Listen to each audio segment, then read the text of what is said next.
conversation with Professor Yuval Noah Harari. My name's Gillian Tett. I'm the US Managing Editor of the Financial Times. Now, there are not many historians who would be put on the main stage of the Congress Center of the World Economic Forum, sandwiched between Angela Merkel and Macron. I think there are even fewer who could fill the room almost as much as Angela Merkel, and almost none who would have the experience as we were waiting in the green room and Angela Merkel came through, Chancellor Merkel came through, she took care to stop, go up to Yuval and introduce herself and say, "I've read your book." Pretty amazing. But Yuval Harari has written two very important books which have really shaped the debate, not just inside governments, but inside many businesses and many non-governmental organizations too. One of them, I imagine most of you read, Sapiens. Hands up who in the room has read Sapiens? Okay, well, that is pretty impressive. His second book, Homo Deus, took those themes of Sapiens, looking at the history of mankind, threw it into the future, and looked at the issue of digital. He's got a third book coming out this summer, 21 Lessons for the 21st Century, which is going to look at the present. But what he's going to be talking about today is something that actually Chancellor Merkel touched on in her own speech, which is a question of data. And what do we do about data today? His ideas are very provocative, very alarming, and something that all of you should pay very close attention to now. Professor Harari, Professor Yuval, the floor is yours. Thank you. Thank you.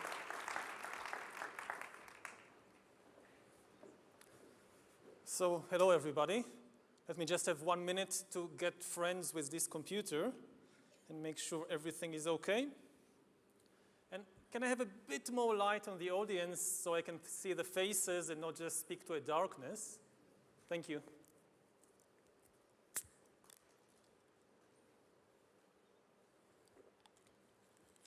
So I want to talk to you today about the future of our species and really the future of life.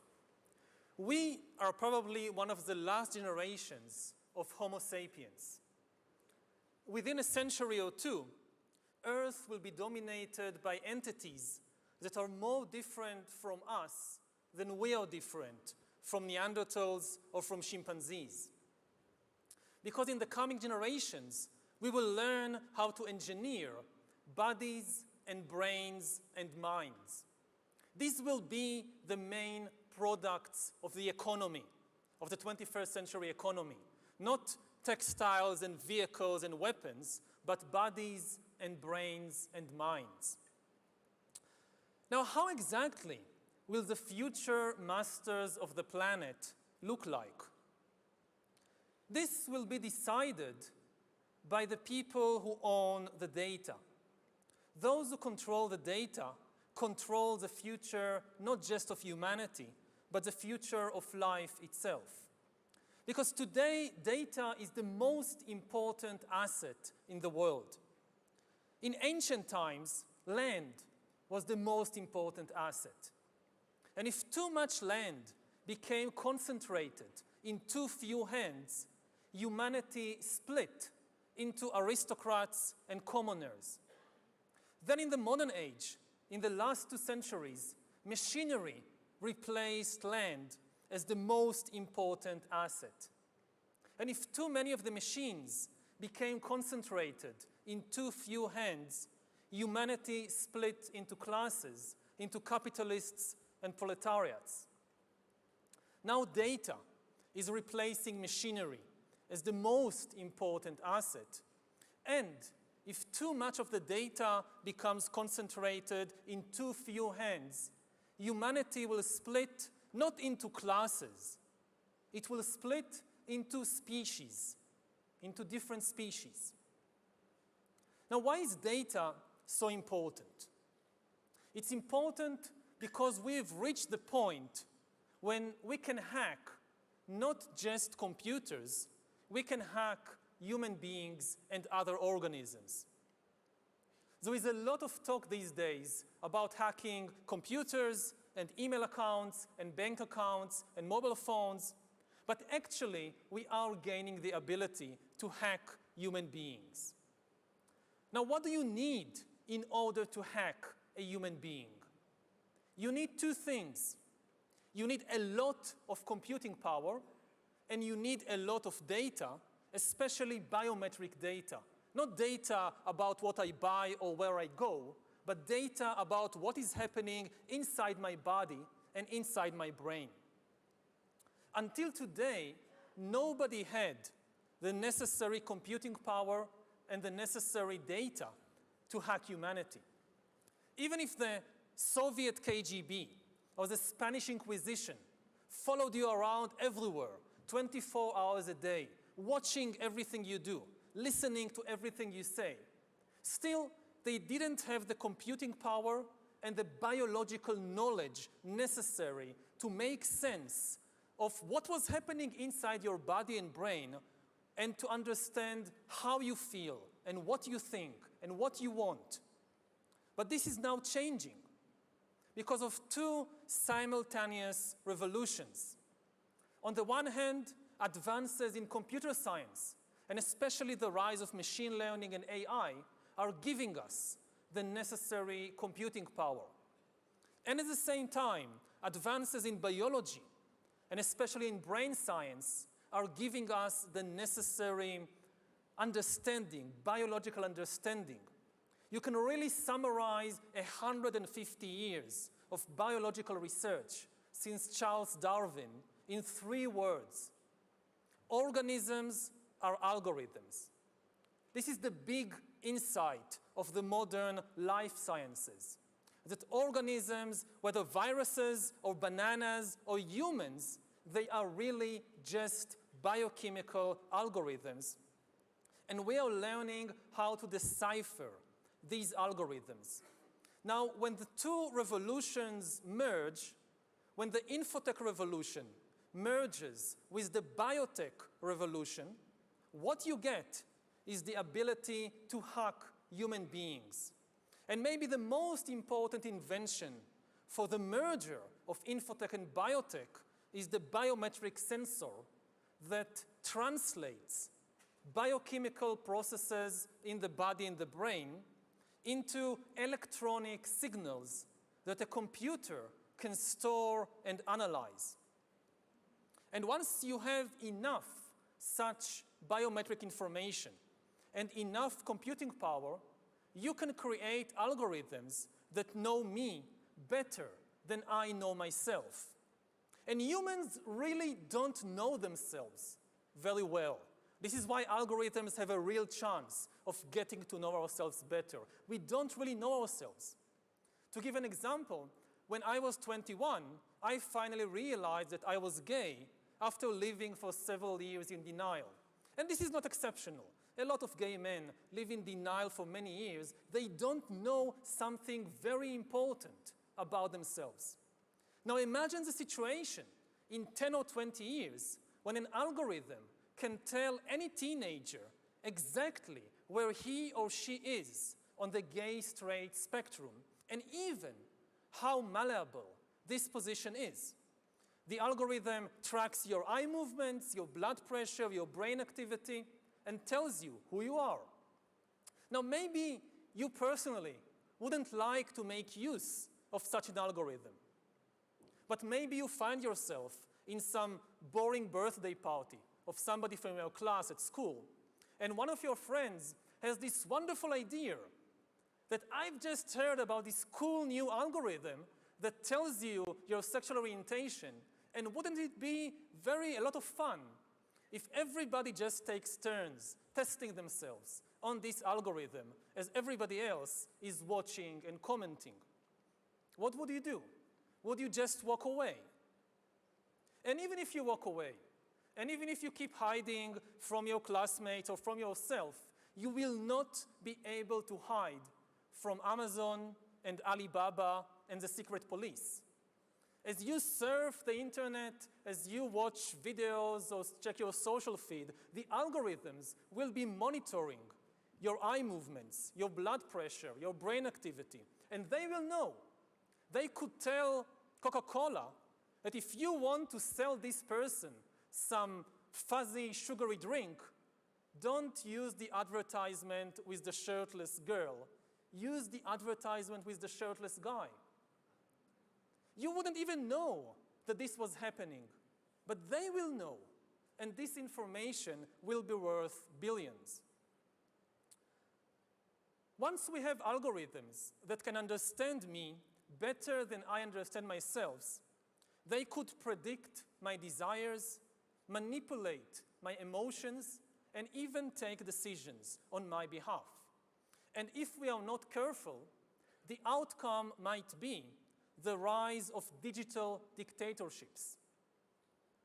In the 20th century, democracy generally outperformed dictatorship because democracy was better at processing data and making decisions. We are used to thinking about democracy and dictatorship in ethical or political terms, but actually, these are two different methods to process information. Democracy processes information in a distributed way. It distributes the information and the power to make decisions between many institutions and individuals. Dictatorship, on the other hand, concentrates all the information and power in one place. Now, given the technological conditions of the 20th century, distributed data processing worked better than centralized data processing, which is one of the main reasons why democracy outperformed dictatorship and why, for example, the US economy outperformed the Soviet economy. But this is true only under the unique technological conditions of the 20th century. In the 21st century, new technological revolutions, especially AI and machine learning, might swing the pendulum in the opposite direction.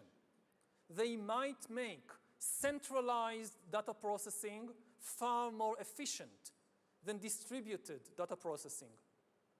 And if democracy cannot adapt to these new conditions, then humans will come to live under the rule of digital dictatorships.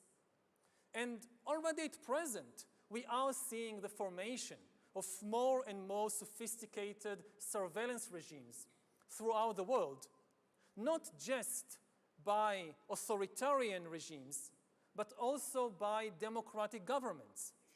The US, for example, is building a global surveillance system, while my home country of Israel is trying to build a total surveillance regime in the West Bank. But control of data might enable human elites to do something even more radical than just build digital dictatorships. By hacking organisms, elites may gain the power to re-engineer the future of life itself. Because once you can hack something, you can usually also engineer it. And if indeed we succeed in hacking and engineering life, this will be not just the greatest revolution in the history of humanity. This will be the greatest revolution in biology since the very beginning of life 4 billion years ago. For 4 billion years, nothing fundamental changed in the basic rules of the game of life. All of life, for 4 billion years, dinosaurs, amoebas, tomatoes, humans, all of life was subject to the laws of natural selection and to the laws of organic biochemistry. But this is now about to change. Science is replacing evolution by natural selection with evolution by intelligent design. Not the intelligent design of some god above the clouds, but our intelligent design and the intelligent design of our clouds, the IBM cloud, the Microsoft cloud. These are the new driving forces of evolution. And at the same time, science may enable life after being confined for 4 billion years to the limited realm of organic compounds. Science may enable life to break out into the inorganic realm. So after 4 billion years of organic life shaped by natural selection, we are entering the era of inorganic life shaped by intelligent design. This is why the ownership of data is so important. If we don't regulate it, a tiny elite may come to control not just the future of human societies, but the shape of life forms in the future. So how to regulate the data, the ownership of data? We have had 10,000 years of experience regulating the ownership of land. We have had a few centuries of experience regulating the ownership of industrial machinery. But we don't have much experience in regulating the ownership of data, which is inherently far more difficult because unlike land and unlike machinery, data is everywhere and nowhere at the same time. It can move at the speed of light, and you can create as many copies of it as you want. So does the data about my DNA, my brain, my body, my life, does it belong to me, or to some corporation, or to the government, or perhaps to the human collective?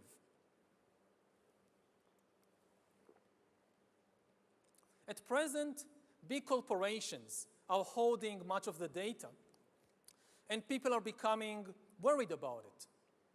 But mandating governments to nationalize the data may curb the power of the big corporations only in order to give rise to digital dictatorships. And politicians really, many politicians at least, are like musicians. And the instrument they play on is the human emotional and biochemical system. A politician gives a speech, and there is a wave of fear all over the country. A politician tweets, and there is an explosion of anger and hatred. Now, I don't think we should give these musicians most sophisticated instruments to play on. And I certainly don't think they are ready to be entrusted with the future of life in the universe, especially as many politicians and governments seem incapable of producing meaningful visions for the future, and instead, what they sell the public are nostalgic fantasies about going back to the past. And as a historian, I can tell you two things about the past. First of all, it wasn't fun. You wouldn't like to really go back there. And secondly, it's not coming back. So nostalgic fantasies really are not a solution. So who should own the data? I frankly don't know. I think the discussion has just begun. Most people, when they hear the talk about regulating data, they think about privacy, about shopping, about companies, corporations that know where I go and what I buy. But this is just the tip of the iceberg. There are much more important things at stake. So the discussion has hardly begun, and we cannot expect instant answers. We had better call upon our scientists, our philosophers, our lawyers, and even our poets, or especially our poets, to turn their attention to this big question. How do you regulate the ownership of data? The future, not just of humanity, but the future of life itself may depend on the answer to this question. Thank you.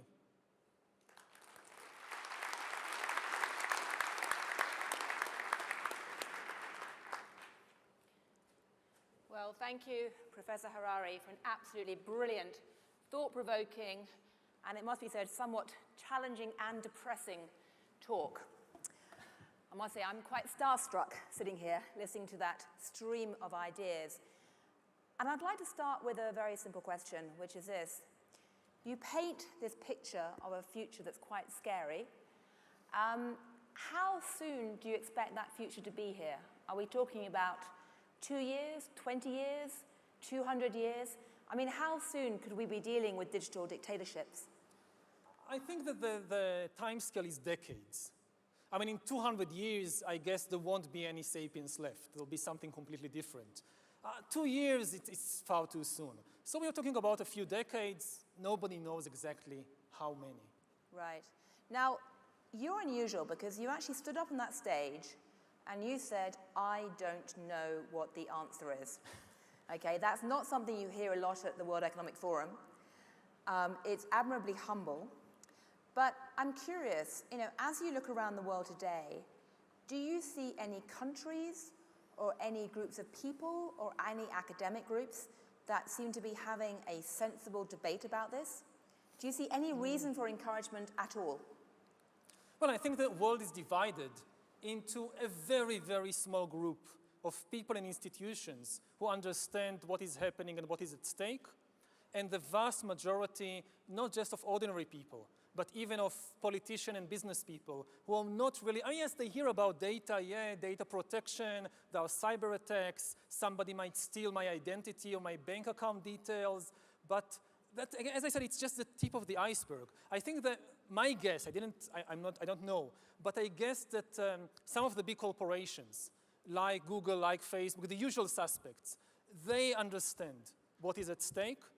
I also think that some governments, especially the Chinese government, I think they understand what is at stake. I think certainly most humans have no idea. Right. Again, the thing is, just to make it clear, it's the biometric data is the key. When people think about data, they mostly think about where I go, what I buy. When they think about hacking, they think about computers. They talk about AI, about machine learning. They forget the other side of the equation, which is the life sciences, the brain sciences. The brain sciences are giving us access to here. This is what we really tried, what somebody is really trying to hack is this, not this. Right. I mean, China is interesting because I remember sitting at a table a few years ago in Davos with a senior Chinese official and we were arguing about democracy, and he said, well, you in the West have democracy, we have social media. And the point was that Chinese government is using social media to not just monitor its citizens, but also act as a weather vane to gather information about what's happening in terms of public sentiment and ensure that they stay 1 inch ahead of that to stop any explosions. Do you see China as a place where this type of digital dictatorship is most likely to emerge? Well, I don't know. As I said, as I gave examples, you have cases in the West. And I know maybe best about my own country, that Israel is building a real total surveillance regime in the West Bank, which is something we haven't seen anywhere, almost anywhere in history before, of really trying to follow every place, every individual. And we still haven't crossed the critical watershed of the biometric sensor. Whether it's in the US, in Israel, in China, it's still social media. It's still my mobile phone. It's still where I go, what use I make of my credit card. We still don't really have the technology to go inside, but we are maybe 5 years, 10 years away from having the technology. So maybe to give an extreme example, let's say you live in North Korea, and you have to wear this bracelet, which constantly monitors what is happening inside your body. And you walk into a room, and you see the picture of the dear leader on the wall, and the bracelet can know what is happening to your brain, to your blood pressure, as you see this picture. So this really, what is meant by a digital dictatorship. I mean, it makes 1984 sound positively... Child's play. Child's play, yeah. Exactly. You say you don't know what to do about this, but imagine for a moment that you were dictator, be that digital or not. What would you do right now to help humanity deal with this? Would you like to just throw away all of those biometric devices? No, it's absolutely, as I said, it's absolutely impossible to go back, especially in terms of technology and science. Even if one country or an entire continent is freaked out by the possibilities, and they say, we stop all research in this field, you can't force other countries to do the same. And then you have your own, you have a race to the bottom, unless you have some global agreement on how to deal with this, then no country would like to stay behind in the race. So do you want the scientists to take control? Do you want the United Nations? Do you think the United Nations is capable? As I said, the World Economic Forum? Could all the people here take control of this, do you think? The discussion has just begun. I don't think we should panic. We should just, first of all, be aware that this is what we are facing. And there are many possibilities, also technological possibilities. How, for example, when we talk about regulating ownership of land, we have a very clear picture what it means. Okay, you have a plot, you have a field, you build a fence around, you have a gate, you stand at the gate, and you say, okay, you can come in, you can't.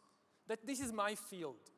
Now, what does it mean in terms of the data about my DNA or what's happening in my brain?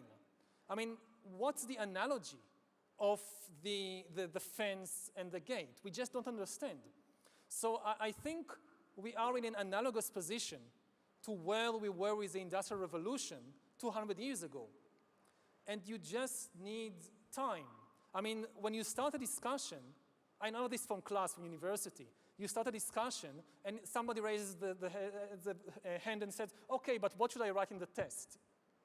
And no, we are not there yet. We should first have a discussion about this. I don't have all the answers. Right. One thing I find fascinating in your description of the digital economy is that it actually involves a picture of society which is not quite the picture that normal economists have. Because most of the digital exchanges today don't actually involve money. People are giving up data in exchange for services. Yeah. And that's something that no economic model can capture right now. And frankly, the legal models can't either in terms of the antitrust. So I'm curious, when you look at this problem, it's not quite economics. It's certainly not just computer science. It's not really any particular discipline. Do you think this means that universities need to rethink how they categorize academics? Who is going to take this overarching view to try and talk about these issues? And I have to say, I'm trained as an anthropologist, so I'd love to say the anthropologist, but I'm not waiting on them either. No, hopefully everybody. I think that today, if you're a computer scientist, you also need to be, to some extent, a philosopher and an anthropologist. It's now part of the business. And I think maybe, again, to try and focus it, you talked about different exchanges in the world. Maybe the most important exchange in this respect will be in healthcare. The big battle over what we today call privacy will be between privacy and health. Do you give access to what is happening inside your body and brain in exchange for far better healthcare? And my guess is that health will win, hands down. People will give up their privacy in exchange for healthcare, and maybe in many places they won't have a choice. They won't even get insurance if they are unwilling to give access to what is happening inside their bodies. Right. So another big exchange that will not involve money, but still be very, very important. Last quick question, and then we must wrap, sadly. When it was all about land control, the elites essentially had feudalism. We called it feudalism in history. Mm-hmm. When it was all about the industrial machines, we had capitalism and Marxism. Have you thought of a word to describe this new world of dataism?